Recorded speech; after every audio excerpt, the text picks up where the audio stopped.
to do this. Hi guys, welcome back to my YouTube channel. Leah here.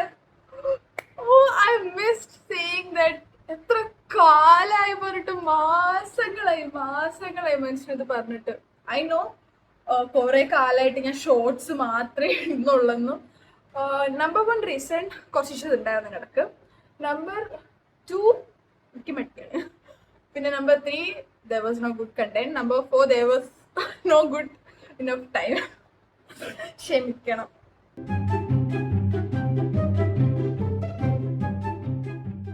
So thumbnail കണ്ട പോലെ ഇന്നത്തെ നമ്മുടെ സംസാര വിഷയം നിഫ്റ്റ് തന്നെ. Drum Rolls. എന്റെ ഫസ്റ്റ് ആയിട്ട് യൂട്യൂബിൽ ഇടുന്ന വീഡിയോക്ക് ശേഷം ഞാൻ ഇത്രയും എക്സൈറ്റഡ് ആയിട്ട് എടുക്കുന്ന ഒരു വീഡിയോ ആണിത്. എന്താ തരത്തിൽ എനിക്കൊരു ചെറിയ സന്തോഷവും കുറെ വ്യത്യാസങ്ങൾ വന്നു.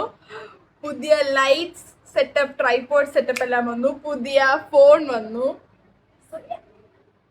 ഇപ്പം നിഫ്റ്റിലേക്കുള്ള അഡ്മിഷൻ സീസൺ ആയതുകൊണ്ട് കുറെ പുതിയ ആൾക്കാർ നമ്മുടെ ചാനലിൽ ഉണ്ടാവും ഞാൻ പ്രതീക്ഷിക്കുന്നു. അവർക്കൊക്കെ വേണ്ടിയിട്ട് ഞാൻ എന്റെ ഇൻട്രോ ഒന്നുകൂടെ തരാം കേട്ടോ. സോ എന്റെ പേര് Laya, full name Laya S Priya. I know you guys don't care. എൻ്റെ വീട് ആലപ്പുഴയിലാണ്. എനിക്കിപ്പോൾ 19 വയസ്സാണ്. ഞാൻ നിഫ്റ്റിലാണ് പഠിക്കുന്നത്. അപ്പം കുറച്ച് കാലമായിട്ട് എനിക്ക് വരുന്നത് നിഫ്റ്റിനെ പറ്റിയിട്ടുള്ള കുറെ കമന്റ്സ്, DMs, കുറെ സാധനം വരുന്നുണ്ട്. സോ അതിനെല്ലാത്തിനും കൂടിയിട്ടുള്ള ഒരു വീഡിയോ ആണ് ഇന്ന് നമ്മൾ ചെയ്യാൻ പോകുന്നത്. ഇത് കുറെ നേരമായി പറക്കുന്ന എനിക്ക് ദേഷ്യം വരുന്നുണ്ട്. ഇനി ഞങ്ങൾക്ക് ആദ്യമായിട്ട് പറഞ്ഞുതരാൻ പോകുന്നത് how to get in to NIFT. NIFT എന്താന്ന് ആദ്യം പറഞ്ഞുതരാം. നിഫ്റ്റ് ഒരു ഫാഷൻ കോളേജ് ആണ്. നിഫ്റ്റില് ഫാഷൻ റിലേറ്റഡ് ആയിട്ടുള്ള, അതായത് bachelor of design, bachelor of Fashion technology എന്ന കോഴ്സ് ഒക്കെ പ്രൊവൈഡ് ചെയ്യുന്ന ഒരു നാഷണൽ ഇൻസ്റ്റിറ്റ്യൂട്ട് ആണ് നിഫ്റ്റ്.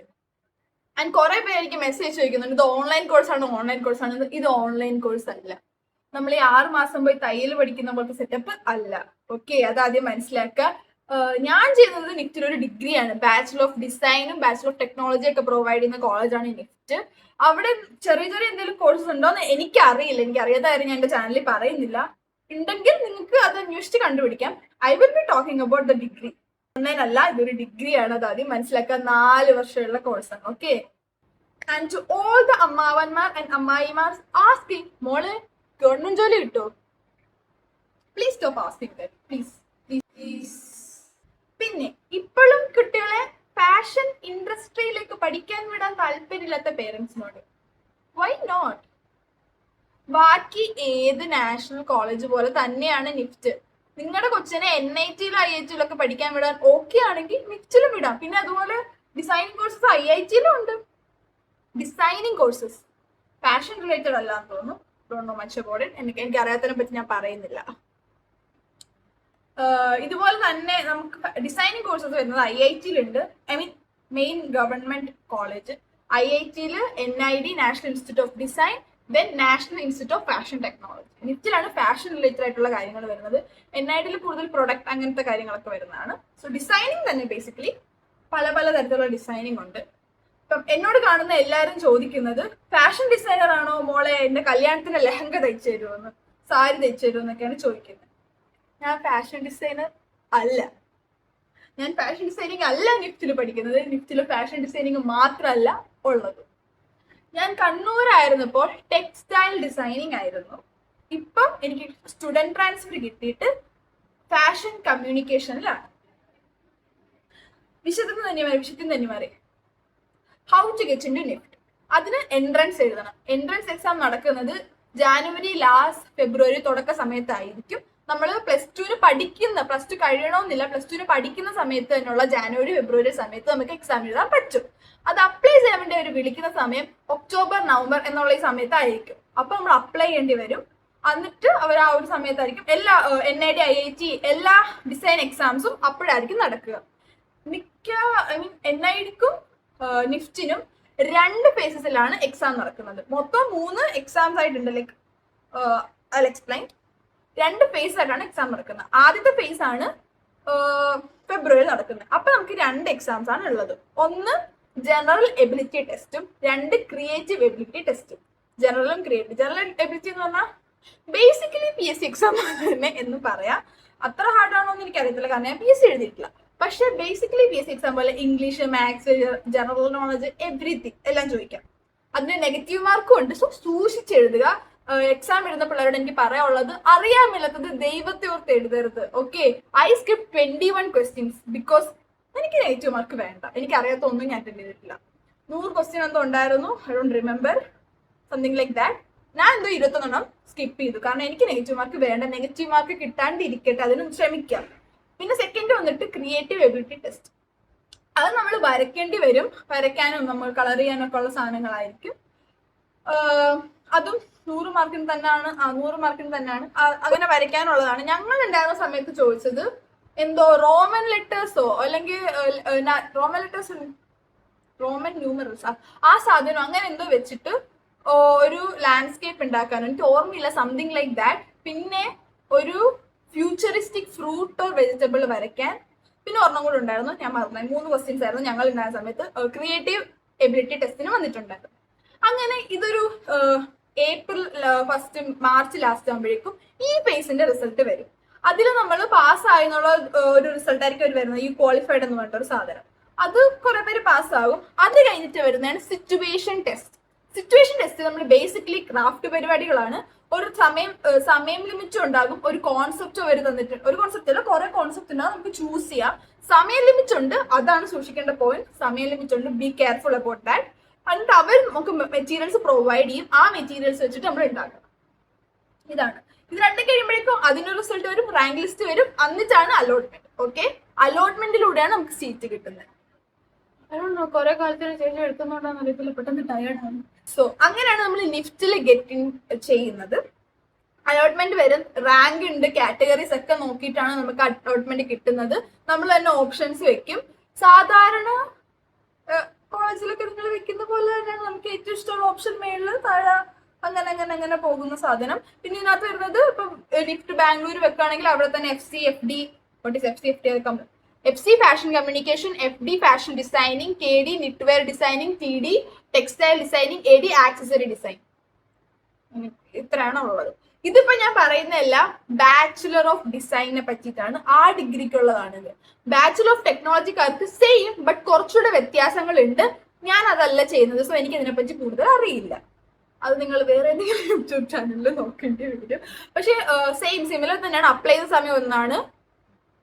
എനിക്ക് തോന്നുന്നു അവർക്ക് സിറ്റുവേഷൻ ടെസ്റ്റ് ഇല്ല, അവർക്ക് പകരം ഇന്റർവ്യൂ എനിക്ക് അറിയത്തില്ല, സംതിങ് ലൈക്ക് ദാറ്റ് ഉണ്ട്. സിറ്റുവേഷൻ ടെസ്റ്റ് ഇല്ല എന്ന് തോന്നുന്നു. നോക്കാം, അവർക്ക് വേറൊരു സെക്ഷൻ ആണ്. ഇത് ബാച്ചുലർ ഓഫ് ഡിസൈനിന്റെ കാര്യങ്ങളാണ് ഞാൻ പറയുന്നത്. അപ്പം this is how to get in to NIFT. നിങ്ങൾക്ക് ഏകദേശം ഒരു ഐഡിയ, അതായത് നിങ്ങൾ ഒരു +1 10ാം ക്ലാസ്സിലൊക്കെ പഠിക്കുന്നതോ അല്ലെങ്കിൽ ഒരു കൊച്ചിന്റെ പേരന്റോ ആണെങ്കിൽ ഹൗ ടു ഡു ദിസ് എന്നുള്ള സാധനം നിങ്ങൾക്ക് മനസ്സിലായി. ഇനി നമ്മളൊരു കോഴ്സിനെ പറ്റി എടുത്തു കഴിയുമ്പോഴേക്കും എല്ലാവർക്കും ഉള്ള ഒരു കൺഫ്യൂഷൻ ആയിരിക്കും, ഫീസ് എത്രയാണ്? ഗവൺമെന്റ് ഇൻസ്റ്റിറ്റ്യൂഷൻ ആണെന്ന് വെച്ച് ഫീസ് കുറവാണെന്ന് വിചാരിക്കേണ്ട. I mean compare to private college ഒത്തിരി കുറവാണ്. പക്ഷേ നമ്മുടെ ഒരു സാധാ കോളേജ് വെച്ചിട്ട് നല്ല ഫീസ് ഉണ്ട് ഗൈസ്. ഫീസിന്റെ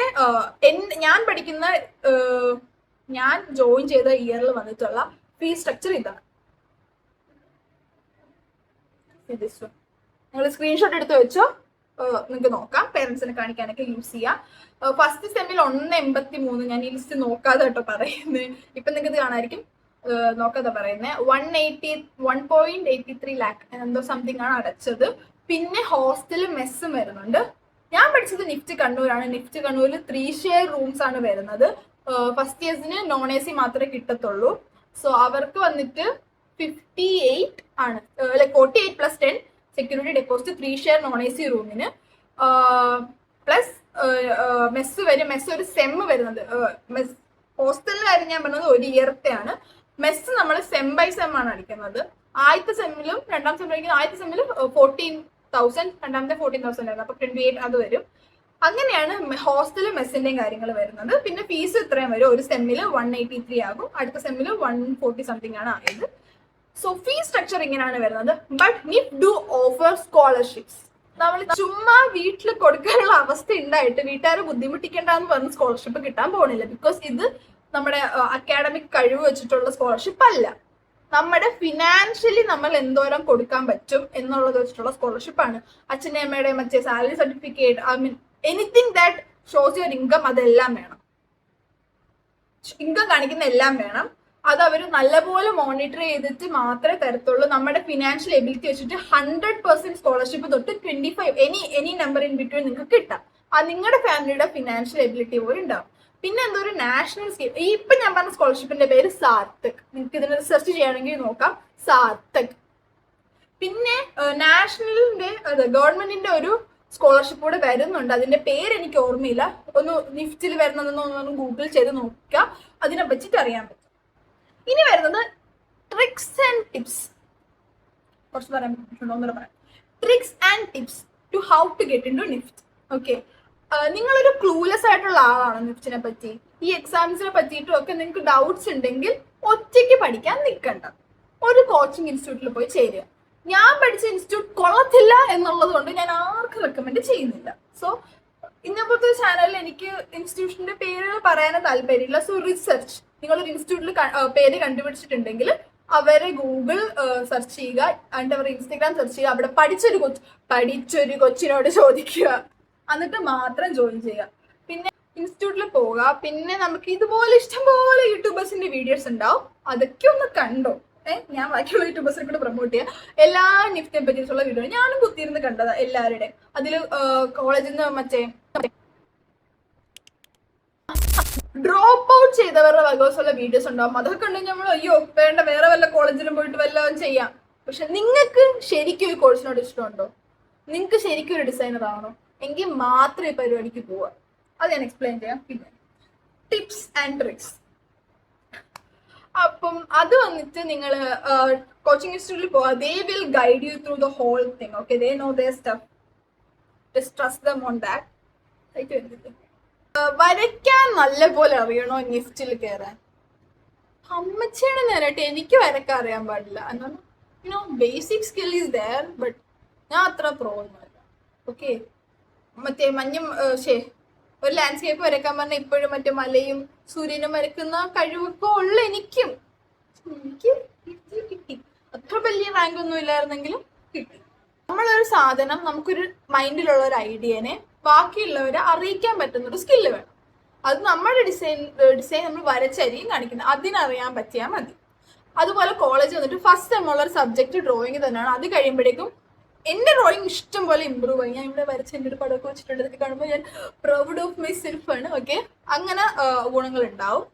പിന്നെന്താ, നിഫ്റ്റിൽ വരണമെങ്കിൽ കമ്മ്യൂണിക്കേഷൻ സ്കിൽസ് വേണം, അത്യാവശ്യം വേണം. കാരണം നമ്മുടെ ഐഡിയ ബാക്കിയുള്ളവരെ അറിയിച്ചാലല്ലേ ഇതിലൊക്കെ ഒരു കാര്യമുള്ളൂ. അത്യാവശ്യം വേണം. നമ്മുടെ സെക്കൻഡ് സെമ്മിൽ കമ്മ്യൂണിക്കേഷൻ ആൻഡ് പ്രസന്റേഷൻ സ്കിൽസ് എന്ന് പറഞ്ഞ സബ്ജക്റ്റ് ഉണ്ട്. അതിൽ നമ്മുടെ കഴിവുകൾ ഇമ്പ്രൂവ് ആകും. ഓക്കെ, നിങ്ങൾക്ക് എല്ലാത്തിനും ഒരു അത്യാവശ്യം ഒരു ഇതുണ്ടെങ്കിൽ നമ്മുടെ കോളേജ് തന്നെ നമ്മളെല്ലാം പഠിപ്പിച്ചിരും. അവർക്കറിയാം നമ്മൾ ജസ്റ്റ് +2 കഴിഞ്ഞ് ഇറങ്ങിയ മണ്ടം പിള്ളേരാണ്. ഇനി നിഫ്റ്റ് ലൈഫിനെ പറ്റി പറയാം. എല്ലാവരും ക്യൂരിയസ് ആയിട്ടുള്ള കാര്യമായിരിക്കും. ഇത്ര നേരം കണ്ടുകൊണ്ടിരുന്നത് നിഫ്റ്റ് ആസ്പിരൻസ് മാത്രം കാണുന്ന ഒരു കാര്യമായിരിക്കും. ഇനിയുള്ള കാര്യങ്ങൾ ബാക്കി പുറത്തുള്ളവർക്ക് അറിയാൻ താല്പര്യമുള്ളതായിരിക്കും. മറ്റേ പാർട്ടി ആണോ ലൈഫ്? അല്ല, സത്യമായിട്ടും അല്ല. പാനിക് അറ്റാക്ക്, ആൻസൈറ്റി, ഡിപ്രഷൻ, ഇതെല്ലാം വരും. അങ്ങനെ പേടിപ്പിക്കാൻ വേണ്ടി പറയല്ല, it's A part of the. അങ്ങനല്ല, നമ്മുടെ അസൈൻമെന്റ് സബ്മിഷൻസ് ഒക്കെ ഇങ്ങനെ ഡേറ്റ് എടുത്ത് വരുമ്പോൾ നമ്മുടെ വർക്ക് തീർന്നിട്ടില്ലെങ്കിൽ നമുക്ക് ടെൻഷൻ വരും. ജൂറി സമയത്ത് ആകുമ്പോഴേക്കും ഇതെങ്ങനെ പ്രസന്റ് ചെയ്യും, അയ്യോ എന്നൊക്കെ നമുക്കൊരു ടെൻഷൻ വരും. പിന്നെ ഞാൻ ഇത്രയുള്ള കാര്യത്തിന് ഇത്രയും ടെൻഷൻ അടിക്കുന്ന കൂട്ടത്തിലാണ്. സോ ഞാൻ അത് എക്സ്പ്രസ് ചെയ്യാറില്ലെങ്കിൽ അങ്ങനത്തെ ഒരാളായതുകൊണ്ട് എനിക്ക് പേഴ്സണലി കുറച്ച് ബുദ്ധിമുട്ടായിരുന്നു. പക്ഷെ അത് ഫസ്റ്റ് സെമ്മിലായിരുന്നു. സെക്കൻഡ് സെമ്മിൽ ഐ മാനേജ്ഡ്. ഫസ്റ്റ് സെമ്മിൽ പാനിക് അറ്റാക്ക് വന്ന ജൂറിയുടെ നടുക്ക് വീണ ഞാൻ സെക്കൻഡ് സെമ്മിൽ 0 പാനിക് അറ്റാക്സ്. ഇമ്പ്രൂവ് ആവും, ശീലായിക്കോളും. അതാ കോളേജിന്റെ പ്രശ്നമല്ല, അങ്ങനെ പറയല്ല. ഞാൻ സ്ട്രെസ് അടിച്ചുകൊണ്ട് വീണതാണ്. അവരൊക്കെ faculties were really good to me. And like rest up, എന്നിട്ട് വന്നാൽ മതി, കുറഞ്ഞിട്ട് ജൂറി ചെയ്താൽ മതി എന്നുള്ള മൈൻഡായിരുന്നു. എൻ്റെ സാറ് തന്നെയാണ് അപ്പോഴേക്കും നേഴ്സിനെ വിളിച്ചുകൊണ്ട് വന്നതൊക്കെ. സോ അതൊന്നും ഓർത്ത് പേടിക്കണ്ട. പിന്നെ എനിക്ക് സ്ഥലമിറങ്ങി വേണം, ഇറ്റ്സ് എൻ എക്സ്പീരിയൻസ്. ഇപ്പൊ ഞാനിരുന്ന് പറയുന്ന പോലെ നല്ല പിള്ളേരോടൊക്കെ പറയാം. പിന്നെ ഫണ്ണാണ്. എന്നെ സംബന്ധിച്ചിടത്തോളം ഇഷ്ടപ്പെട്ടെടുത്ത കോഴ്സ്. അതുകൊണ്ട് തന്നെ തരുന്ന ആക്ടിവിറ്റീസ് ഒക്കെ എനിക്ക് ഹാപ്പിയാണ്. ഫസ്റ്റ് സെമ്മിൽ ക്രോഷ ഉണ്ടായിരുന്നു. ക്രോഷ എനിക്ക് ഇഷ്ടമായിരുന്നു. നിറ്റിങ് പഠിക്കുന്ന സമയത്ത് ഞാനിങ്ങനെ നിറ്റിങ് കണ്ടുപിടിച്ചവനെയൊക്കെ ഇങ്ങനെ തെറിയും പറഞ്ഞാൽ പഠിച്ചത്. പക്ഷെ അങ്ങനത്തെ ഒരു സ്കില്ല് കിട്ടിയതിൽ ഞാൻ ഭയങ്കര ഹാപ്പിയാണ്. പിന്നെ ഞാനത് ഇങ്ങനെ എൻജോയ് ചെയ്ത് ചെയ്യാൻ തുടങ്ങി. ഫൈനൽ പ്രൊജക്റ്റ് ഒക്കെ ഞാൻ ഭയങ്കര എൻജോയ് ചെയ്തിട്ടുണ്ടായിരുന്നത്. ക്ലേ ആണെങ്കിലും ആദ്യമൊക്കെ ആരും തീരത്തില്ലേന്ന് പറഞ്ഞിട്ട് പിന്നെ എപ്പോഴൊക്കെ അതൊരു ഫൺ ആക്ടിവിറ്റി ആയി എനിക്ക്. ഇപ്പൊ ഞാൻ ഓർക്കുമ്പോൾ എവറിത്തിങ് വാസ് നൈസ്.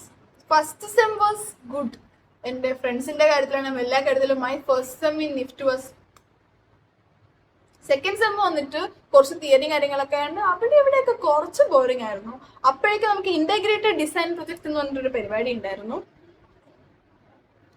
അതെ, നല്ലപോലെ പണിയെടുത്ത് വെച്ചു. അങ്ങനെയൊക്കെയാണ് നിഫ്റ്റിന്റെ കാര്യങ്ങൾ കിടക്കുന്നത്. So if you really want to get in to NIFT മാത്രം വന്നാൽ ഓക്കെ. ഇവിടെ വന്നിട്ട് ഒരുമാതിരി ഇതൊക്കെ ഇൻസ്റ്റിറ്റ്യൂട്ടിന്റെ പ്രശ്നം കുഴപ്പമാണെന്ന് പറഞ്ഞിട്ട് കാര്യമില്ലെന്നാണ് എനിക്ക് പറയാനുള്ളത്. ഓക്കെ, നമുക്ക് ഇൻട്രസ്റ്റ് ഇല്ലാത്ത കോഴ്സ് ഏതാണെങ്കിലും പഠിച്ചു കഴിഞ്ഞാൽ കോഴ്സിനൊന്നും പ്രശ്നമുള്ള പോലെ നമുക്ക് തോന്നുന്നുണ്ട്. പക്ഷെ എനിക്കിഷ്ടമാണ് കോഴ്സ്. എന്തൊക്കെ അപ്പം ചിലപ്പോൾ വർക്ക് ചെയ്തുകൊണ്ടിരിക്കുമ്പോൾ ഞാനിങ്ങനെ തെറിയും പറഞ്ഞായിരിക്കും വർക്ക് ചെയ്യുന്നത്. പക്ഷെ കഴിയുമ്പോഴേക്കും ഐ എം സോ ഹാപ്പി. ഞാനിങ്ങനെ ഈ ജൂറിയുടെ സമയത്ത് നമ്മുടെ വർക്കെല്ലാം ഫിനിഷ് ചെയ്തിട്ട് ഇങ്ങനെ വർക്കിലേക്ക് നോക്കുമ്പോൾ ആ ഒരു ഫീലിംഗ് ഭയങ്കര പ്രൗഡായിട്ട് ഭയങ്കര ഒരു ഫീലാണ്. ആ ഒരു ഫീൽ ഇപ്പൊ നിഫ്റ്റിന്റെ അലോട്ട്മെന്റ് ഒക്കെ ഇവിടുന്ന് പിള്ളേരോട് പറയുമ്പോഴായിരിക്കും അവർക്ക് ഒരു ഹാപ്പിനെസ് വരുന്നത്. പിന്നെ ആ മുഞ്ചിക്ക് ലൈഫൊക്കെ ഒന്നും എനിക്ക് കണ്ണൂർ കിട്ടിയിട്ടില്ല. വളരെ കുറച്ചൊക്കെ ഉള്ളു. But it's fine, it's good. And പേരൻസിനെ എങ്ങനെ കൺവിൻസ് ചെയ്യാന്നുള്ള ഡൗട്ട് എനിക്ക് തോന്നുന്നു ഇപ്പോഴും പിള്ളേർക്കുണ്ട്. How to convince your parents എന്നുള്ള സാധനം. എന്റെ വീട്ടിൽ ഞാൻ കൺവിൻസ് ചെയ്യണോന്ന് ചോദിച്ചാ കൺവിൻസ് ചെയ്യേണ്ടി വന്നിട്ടുണ്ട്. എഞ്ചിനീയറിങ്ങിന് പോകും, എന്റെ ചേച്ചി ഡോക്ടറാണ്, നിന്റെ ചേച്ചി ഡോക്ടർ അല്ലേ, നീ ഇങ്ങനെ യുനോ നാട്ടില് പറയുന്ന സാധനം മുത്തമോള് ഡോക്ടർ ആണെങ്കിൽ ഇളയമോൾ എഞ്ചിനീയർ ആവണം എന്നുള്ളൊരു ഇവിടെ പ്രോസസ് ചെയ്ത് വെച്ചിട്ടില്ലേ, ആ സാധനമൊക്കെ ഇറക്കിയായിരുന്നു. എന്റെ വീട്ടുകാർ നാട്ടുകാർക്ക് ആയിട്ട് മൈൻഡ് ചെയ്തൊന്നും ചെയ്തിട്ടില്ല. എന്നോട് ചോദിച്ചിട്ടൊക്കെ ഉണ്ടെന്നോ നിനക്ക് ചേച്ചിനെ പോലെ പൊക്കോട്, അങ്ങനത്തെ ഒരു പറഞ്ഞോളൂ, ചേച്ചിനെ പോലെ പൊക്കോട്ടെ. പിന്നെ എന്നോട് പറഞ്ഞത് +2 സയൻസ് എടുക്കണം, അത് നിർബന്ധമാണ്, അതിന് എനിക്കൊരു ചോയ്സ് ഉണ്ടായിരുന്നില്ല, അതെന്തായാലും ചെയ്തിട്ട് പൊക്കോളാനാ പറഞ്ഞത്. ഫിഫ്റ്റിന്റെ കാര്യത്തിലായിരുന്നെങ്കിലും എന്നോട് പറഞ്ഞു നിനക്ക് കിട്ടിയില്ലെങ്കിൽ പ്രൈവറ്റ് കോളേജിൽ പോവാം, എങ്ങനെയായാലും ഈ വർഷം പൊക്കോ എന്നുള്ള സപ്പോർട്ടീവ് മൈൻഡിൽ തന്നെ ആയിരുന്നു. എനിക്കങ്ങനെ ഭയങ്കര കൈയും കാലം പിടിച്ച് കരയേണ്ട അവസ്ഥയൊന്നും വന്നിട്ടൊന്നുമില്ല. പക്ഷെ എനിക്ക് തോന്നുന്നു കുറെ പേരുടെ അവസ്ഥ അങ്ങനെയാണെന്ന് തോന്നുന്നു. They really want to go for this course but like parents fashion industry ആ സാധനമായിരിക്കും. ഫാഷൻ ഇൻഡസ്ട്രി ഇൻഡസ്ട്രിക്ക് 1-2 പേരുണ്ടാക്കിയ ചീത്തപ്പേരിന് എല്ലാരെയും അങ്ങനെ പറയരുത്. ഓക്കെ, ഇൻഡസ്ട്രിയുടെ പ്രശ്നമല്ല, ഇൻഡസ്ട്രിയിൽ പ്രശ്നം ഉണ്ടാക്കിയിട്ടുള്ള ആൾക്കാരുടെ പ്രശ്നമാണ്. ഇങ്ങനെ കോമൺ തിങ്കിങ് ആണ് ഫാഷൻ ഇൻഡസ്ട്രി മൊത്തം ഡ്രഗ്സ് ആണ്, പിന്നെ മറ്റേ പെണ്ണുങ്ങളൊക്കെ എല്ലാം കാണിച്ചു നടക്കുന്നതുകൊണ്ടുള്ള പ്രശ്നങ്ങളൊക്കെ ആണെന്നൊക്കെയാണ് പറയുന്നത്. അതൊക്കെ ശരിക്കും സ്റ്റീരിയോ ടൈപ്പ് ചെയ്ത് വെച്ചിരിക്കുക. എല്ലാവരും ഒന്നും അങ്ങനല്ല. ഓക്കെ, അത് ആദ്യം മനസ്സിലാക്കുക. പേരന്റ് ആണെങ്കിലും കൊച്ചാണെങ്കിലും അതാദ്യം മനസ്സിലാക്കുക. കണ്ണൂർ ലോക്കൽസിന്റെ അടുത്തുനിന്ന്, ഞാൻ പഠിച്ചിട്ടുള്ള കണ്ണൂരാണ്, അവരുടെ അടുത്തുനിന്ന് അവരുടെ ഈ സ്റ്റീരിയോ ട്രിപ്പിക്കൽ മൈൻഡ് വെച്ചിട്ട് എല്ലാവരും അല്ല, മോസ്റ്റ് ഓഫ് ദ പീപ്പിൾ ആണുങ്ങളാണെങ്കിലും പെണ്ണുങ്ങളാണെങ്കിലും നമ്മളെ ബാഡ് ആയിട്ടാണ് ട്രീറ്റ് ചെയ്യുന്നത്. അവിടുത്തെ ലോക്കൽസ് വന്നിട്ട് കുറെ പേര്, പക്ഷെ കുറെ അധികം ആൾക്കാർ നമ്മളെ ആ റെസ്പെക്റ്റിലും ആ സാധാരണ മനുഷ്യന്മാരെ കാണുന്ന പോലെ കാണും. ചില ആൾക്കാർ മറ്റേ ഇപ്പോഴും വന്നിട്ടുള്ള അതൊന്നും കണ്ണൂരിന്റെ പ്രശ്നമല്ല, നാട്ടുകാരുടെ പ്രശ്നം. അതൊക്കെ ഒരു സമയമാകുമ്പോൾ മാറിക്കോളും എന്നാണ് എൻ്റെ അഭിപ്രായം. So if you really want to do this, do it. എങ്ങനെയെങ്കിലും കരഞ്ഞ് കാല് പിടിച്ചാണെങ്കിലും convince your parents and do it. This is your life. Long ടേമിൽ ചിന്തിക്കുക. അപ്പം ഇന്നത്തെ വീഡിയോ ഇത്രയേ ഉള്ളൂ. അപ്പം ഇതുപോലത്തെ ഇനിയും വീഡിയോസ് നിങ്ങൾക്ക് വേണമെന്നുണ്ടെങ്കിൽ, നിങ്ങൾക്ക് എന്താ അറിയേണ്ടതെന്ന് കറക്റ്റ് ആയിട്ട് ഈ വീഡിയോ വേണ്ടി കമന്റ് ഇട്ടിട്ടുണ്ടെങ്കിൽ ഞാൻ ഓരോ കമന്റ്സിനും റിപ്ലൈ ആയിട്ട് നിങ്ങളുടെ കൺസേൺസിന് ആൻസർ ചെയ്യുന്നതാണ്. ആൻഡ് ഇതിന്റെ തന്നെ വേറൊരു വീഡിയോ ഞാൻ ചെയ്യാൻ നോക്കുന്നുണ്ട്, my life in Kannur, like everything that happened in Kannur എന്നുള്ളൊരു വീഡിയോ ചെയ്യാനിരിക്കുന്നുണ്ട്. അതെന്തായാലും ചെയ്യും. അതിനുശേഷം I M thinking about doing നിങ്ങളുടെ വെറീസിനെല്ലാം ആൻസർ ചെയ്യുന്നത്. ഞാൻ പല ആസ്മീസ് എന്തെങ്കിലും കാര്യങ്ങളൊക്കെ കിട്ടും, അവിടെ ഇവിടെയൊക്കെ ആയിട്ട് സ്പ്രെഡ് ആയിട്ട് കിടക്കുക. And it's very confusing. If you watching this video right now, നിങ്ങൾക്ക് എന്താ കൺസേൺ ഉള്ളതെന്ന് വെച്ചാൽ കറക്റ്റ് ആയിട്ട് ഈ വീഡിയോയുടെ ഇടയിൽ കമന്റ് ഇടുകയാണെങ്കിൽ ഉറപ്പായിട്ട് ആ കമന്റ് എടുത്തിട്ട് നിങ്ങളുടെ കൺസേണിന് വേണ്ടി ഞാൻ റിപ്ലൈ ചെയ്യുന്നതായിരിക്കും. അപ്പം ഇന്നത്തെ വീഡിയോ ഇത്രയേ ഉള്ളൂ. എല്ലാവർക്കും ഇഷ്ടപ്പെട്ടെന്ന് വിചാരിക്കുന്നു. ഇഷ്ടപ്പെട്ടെങ്കിൽ ലൈക്ക്, കമന്റ്, ഷെയർ, സബ്സ്ക്രൈബ്.